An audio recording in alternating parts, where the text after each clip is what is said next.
little coward that shot Mr. Howard, and they laid Jesse James in his grave. 'Twas a sad Paul, Jethro and me's awfully worried about Granny. What's she doing? Nothing. Just sitting in the kitchen, rocking and staring at the wall. She won't talk to nobody nor say hi to her. Yeah, I noticed Granny kind of drooping this morning. I reckon she misses Pearl. But them two was always scrapping. I reckon that's what she misses. You know, Granny's a lot like that band of yours, Ellie. She loves a scrap. That's the truth. Used to pleasure her considerable to throw Aunt Pearl out of her kitchen. Yeah, Granny don't want no one cooking in there except her. Jethro, I think you just come up with an idea. I did. What was it? Ellie will go out there and act like she's going to fix up a mess of victuals. That'll get Granny's hackles up. You take care of her for me, Jethro. Now, Ellie Mae, I know it's against your nature, and I know how much you love your Granny. But for her own sake, I want you to try to be real spiteful. Try to get her riled up. Do it, Paul. Hey, Uncle Jed, can I go too? After all, it was my idea. Oh, wasn't it? Yeah, Jethro. And take that bandy along with you.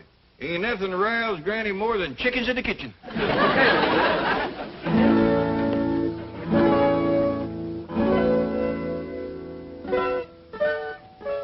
Why, I'm going to cook up a mess of victuals. That's what I'm going to do.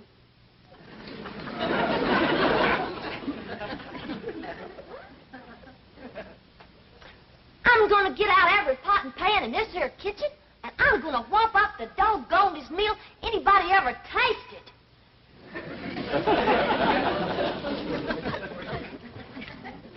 Hi, Allie. What you fixing on doing? I'm going to cook up some victuals. Granny don't allow nobody to cook victuals in her kitchen. I don't care what Granny don't allow. I'm going to cook up some victuals anyhow. I'll help you. Here now, what are you young'uns up to? Oh, we's going to cook us some victuals. Why, you know Granny don't allow that in her kitchen. We don't care what Granny don't allow. We's going to cook us some victuals anyhow. Jethro, is that a chicken you're holding? Yes, sir. Well, you better get shed of it right away. No, I mean outside. Ain't nothing riles Granny more than chickens in her kitchen.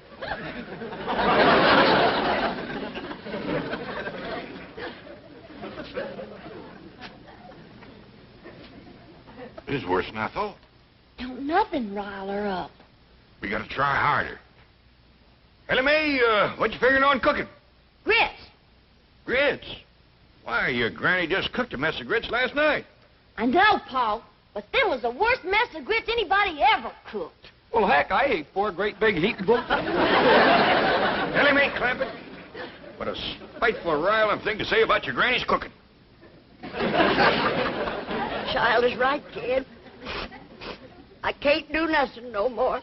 I ain't worth the powder to blow me up with. Granny, I didn't mean it. Paul made me say it. Them was the best grits ever. They sure was, Granny. Like I was going to tell you. I ate 4 great big bowls. But Uncle Jed, he wouldn't let me tell you. And he made me throw that chicken on you, too. I don't blame Jed for wanting to get rid of me. I'm just a useless old woman. I ain't good for nothing or nobody. My time has come. Now, Granny, hold on there. No, Jed. Just do me one favor. Send me back home. I don't want to die in this foreign country. Now, hush that kind of talk. Paul, you ain't gonna let Granny... Don't try to shield me from him, young'uns. Just make it quick and merciful, Jed. Poleaxe me. Well, I sure made a mess of that. Come on, maybe we can think of something if we go outside and put our 2 chicken brains together. Oh, come on, Uncle Jed.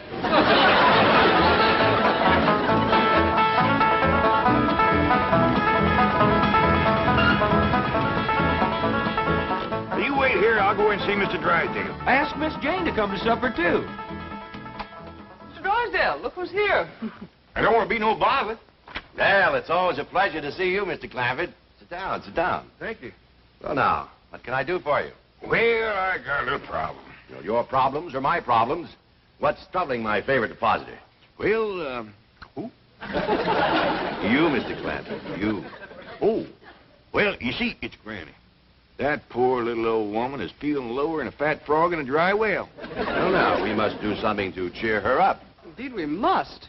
You see, back home, we just have a bunch of neighbors in and have us a do. Ain't nothing pleasures Granny more than doing for folks. Doing?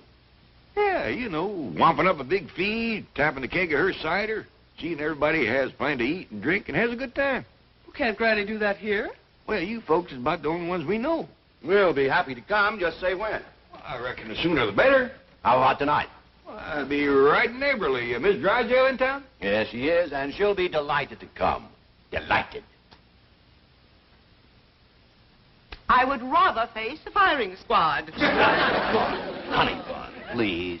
I cannot picture myself with my fine old Boston background sitting down to dine with those prehistoric hillbillies. Milburn, I have told you repeatedly I will not mingle socially with the Clampetts. And I have told you repeatedly that their money is the pillar of this bank. Money isn't everything. Only if you have plenty, which you will not unless you go to Granny's dinner because I will cut off your allowance. Try me. You brute. Associating with Jed Clampett has made you the same kind of a man that he is. Oh, no, Margaret. If I were the kind of man Jed Clampett is, I wouldn't waste time talking. Oh, no. I would put you across my knee and paddle your fine old Boston background. Chief, Mrs. Drysdale, this is indeed a red-letter day. Guess who has just landed on the roof? Well, it's a little early for Santa Claus.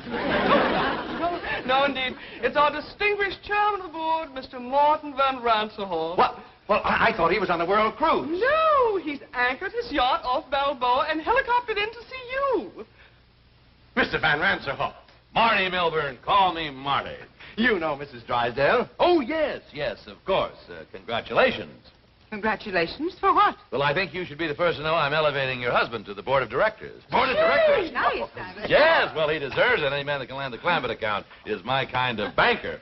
And I want the two of you to celebrate with me having dinner on my yacht. Well, thank you. We'd be delighted. I have a new French chef that's a genius. Every meal is an adventure. Sounds marvelous. But, darling, have you forgotten that we're dining with the Clampetts this evening? Oh, well, don't worry about that. I'll call it off. Oh, no, we won't. There's one man I want to meet, J.D. Clampett. Business genius. Financial wizard. Shrewd, calculating, incisive. Mr. Clampett?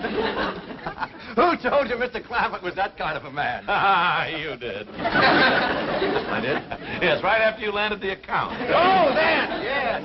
Well, he's still the same kind of man, isn't he? Of course, certainly. He's Crude. What was that? shrewd. Thank you, Margaret. That's just the word I was looking for. Come on, dear. I'm sure you want to rush out and buy yourself a new wardrobe to celebrate your husband's promotion. I'm doubling your allowance. Children, now you see what trouble mingling with the lower classes can bring. What do you intend to do? Just what any decent, sensible man would do who has lied his way into trouble. I'm going to lie my way out. Oh, Mr. Van Ranshoff. Marty. Oh, yes, Marty. Well, the Clampetts won't be able to have dinner with us on your yacht. Well, why not? Well, it was foolish of me to forget this, but they're rather susceptible to seasickness, sort of a family characteristic. Well, that's ridiculous. They won't get seasick on my yacht. Compared to mine, the Vanderbilts have a rowboat. The whole dining saloon is as solid as this building. Just being near the ocean upsets them. Yeah, what a shame. I was going to fly the entire Lido de Paris show down from Las Vegas. Entire company, a little entertainment during dinner. What's a meal without some atmosphere, huh? Just one of those things. Now, I'll tell you what you do. Jane, charter me a jet, see? We'll fly everywhere to Hawaii, have a little luau, everywhere, moon or mama. The hula, you do the hula? It'll be a ball. I'm sorry, they're also subject to air sickness. You just can't have an ordinary dinner for a sophisticated man of the world like J.D. Clampett. Sophisticated man of the world? That's what Milburn says. Bon vivant, international financier. Those were your exact words. They were? Oh, they were, yeah. I'll tell you what, I haven't done this in years. Jane, charter a train, see, and I'll get the galley crew and the chef. We'll have an orchestra in the club car. Dinner on the train and dessert in San Francisco. Should be a million laughs. Last time I did this was between Paris and San Moritz. Had everybody dressed as Swiss yodels. Oh! St. Bernard dogs running with kegs of brandy under the neck. Wow, wow, wow! I tell you, the Duke and Duchess, it really was embarrassing. What's the matter? They get train sick, too. Well, how do these people travel? In space capsules? Just don't stand there. Come up with an idea. I'm racking my brain, believe me.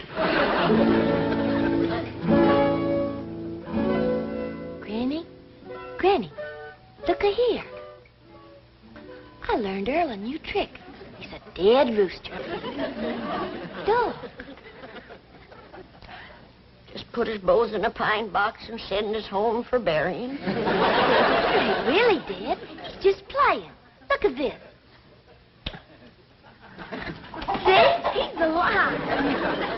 More than I can say for me. Enemy, you best stop playing with that chicken. You got lots to do. What, Paul? Oh, cooking for company, that's what. We're having a big doing. Well, who's all coming? Well, Miss Hathaway, Mr. Drysdale, Miss Drysdale, I don't know who all. Well, what'll I cook? Well, the fanciest spread ever. Jethro's out right now getting some fresh victuals. I reckon you can start heating the water for the owl soup, and I'll go down to the cellar and fetch up some salted possum. Hold on, everybody. We's having a do, I'm gonna do the doing. Now, you may get this chicken out of here. Nothing roused me like chickens in my kitchen. And the rest of you scat, too. Ellie Mae, you set the table in the fancy eating room. Jed, you go cut me some fresh greens.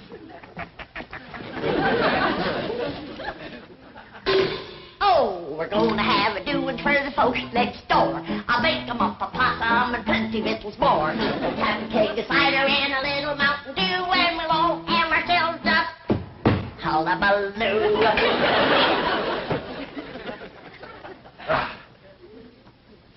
Look, there's a place out here called the Coliseum, isn't there? Yes, it's a stadium.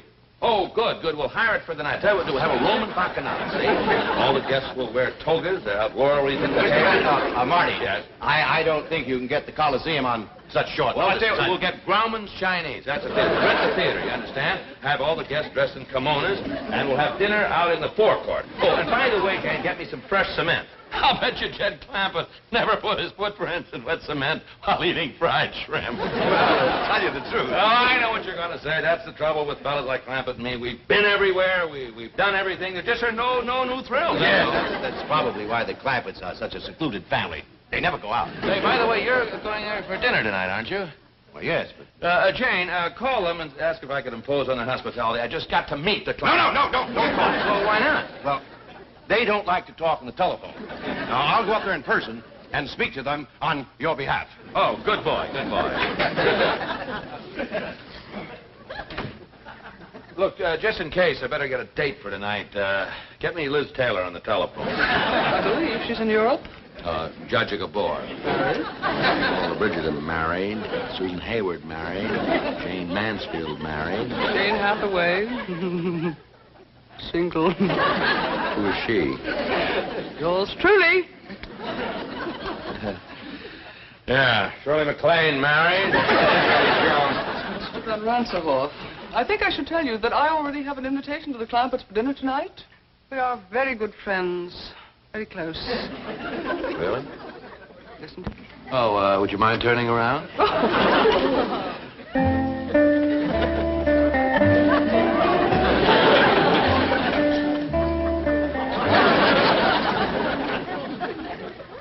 Debbie Reynolds is married. Van Ranserhoff, I think you should also know that the Clampetts do not, as they say, cotton to strangers.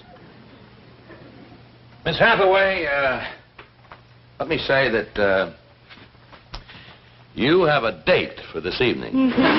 Jolly good. But, a word of caution. The fact that I have appeared eager might lead you to believe that I am a girl with whom you could take liberties. Nothing could be further from the truth. I permit no familiarity on the first date. Bless you, my girl. I can't tell you how sorry I am, Mr. Clampett, but you see, Mr. Van Ranserhoff is my boss. Well, bring him along. Granny's got plenty of possum, grits, and owl soup. Well, I'd love to bring him, but he has dinner planned on his yacht, and I have to do what he wants. I'm terribly sorry. Well, so am I. Poor Granny is going to be like a mule kick to her. Well, tell her we'll come tomorrow night or tomorrow morning for breakfast if she likes, but tonight I have to be with Mr. Van Ranselhoff. Well, I understand. Thank you, Mr. Clampett. Thank you very much.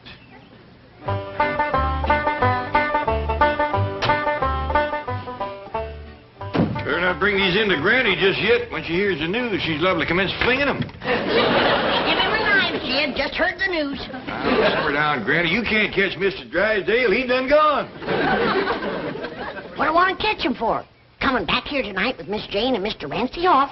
Is Mr. Ranselhoff coming here? Sure he is. Miss Jane just called to see if he got the invite. I said, shucks, he don't need no invite. Just bring him along. Hey, doggy. If Mr. Ranselhoff is coming, then they's all coming, because he's the boss. Oh, we're gonna have a doing for the folks next door. Jane and Mr. Ranselhoff in that base floor. Take a cider and a little Mountain Dew, and we'll all have ourselves a hullabaloo.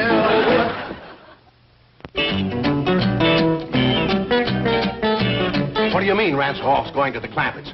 I'll be exposed. I'll be ruined. Chief, veritas vincit omnia. If that's the name of a poison, get me some. Means the truth conquers all. Tell Mr. Van Ranselhoff the truth. Admit that you deceived him. Do you know what happened to the last man who admitted that to Ranselhoff? He is now working at the bank at Moose Jaw, Alaska. He goes to work in a dog sled. I have an idea.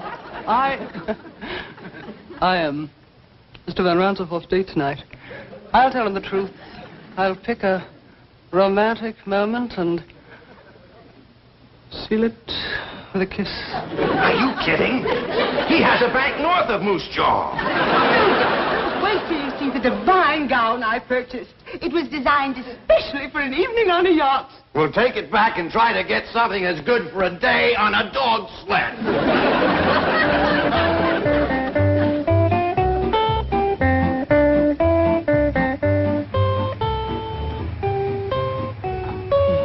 Say, what a place, huh? A veritable palace. I hope this isn't one of those dull, stuffy, formal parties, you know. Last week I went to one at Buckingham Palace with the liveried servants and the protocol. Not a laugh all evening. Well, I doubt very much it will be formal. On the contrary, Oh, don't tell me. I love surprises. Elsa Maxwell gave me a surprise party last month at the Waldorf Astoria. Converted the main ballroom into Sahara Desert. Sand dunes and camels, real camels. Everybody came as chic. She came as a belly dancer, and I was Lawrence of Arabia. Oh, what a laugh.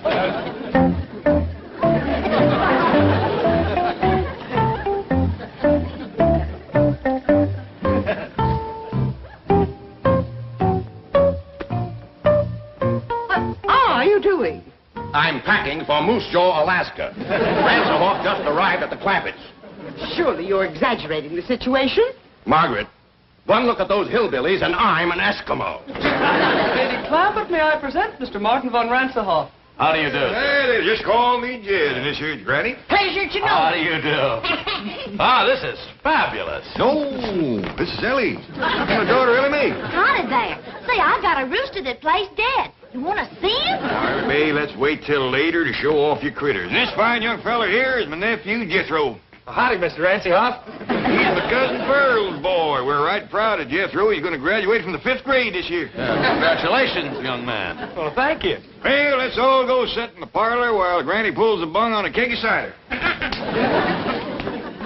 Jane, this is marvelous, simply marvelous, and what a surprise. Who would think that a stuffy millionaire like Clampett would come up with a hillbilly party? The man is a genius, and those accents, they must have been practicing for weeks.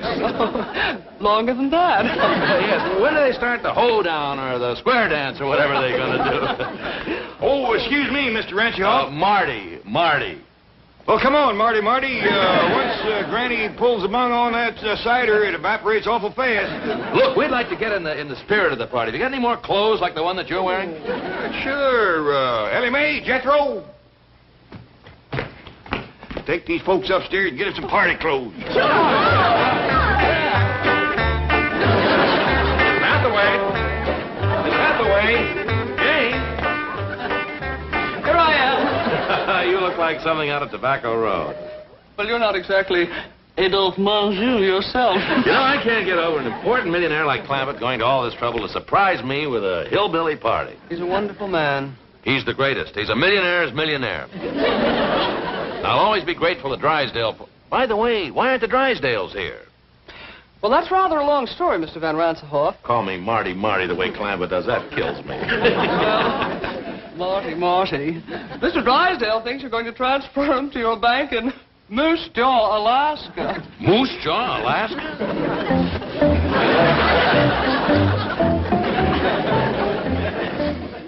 Milton, what are you doing? I'm trying to figure out if I can convert these into snowshoes. I've had enough of this ridiculous nonsense. Are we going to dinner or not? No, that depends. Mr. Van Ransenhoff spoke so highly of his French chef. I'm simply dying for a Chateaubriand. How would you feel about a nice big dish of flaming blubber? I hear square dance music. What does that mean? It probably means that Ranselhoff has left. He's on his way over here, and we're on our way to Moose Jaw.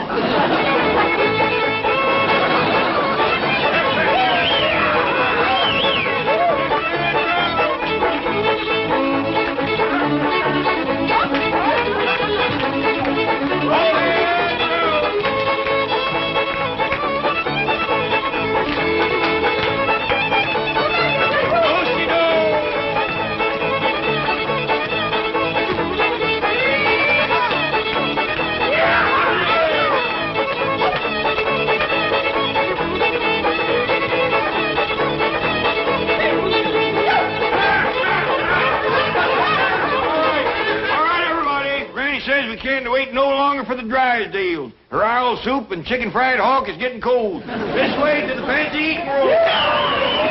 Owl soup and chicken fried hawk. What a sense of humor. Drysdale missing the party of the year. A doozy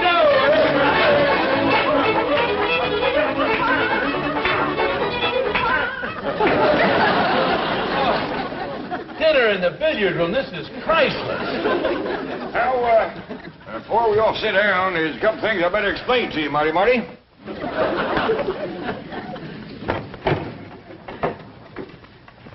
Now, these sticks with the notches in them is the pot passers. And these pointy ones here is the meat stabbers.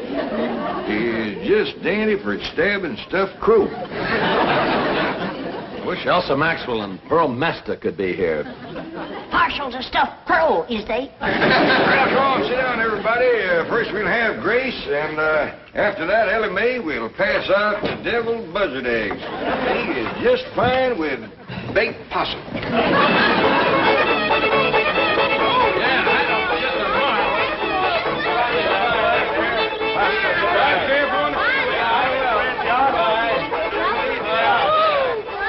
I tell you, fabulous. Is that fabulous? I tell you, I've been to parties all over the world, but this is the cleverest, the most original, and what food. Imagine calling roast pheasant au jus stuffed crow with gopher gravy. I noticed that you didn't eat much. Oh, the excitement of the evening. Yes, I must say, I don't blame you. I can hardly wait to get back from that around-the-world cruise to see what kind of party they're going to plan for me next. Oh, Marty. Granny says you seem so fond of her deviled buzzard eggs, she wanted you to have these to take home with you. Well, thank her for me. You bet I will. Good night. Good night. Is that beautiful? Still in character.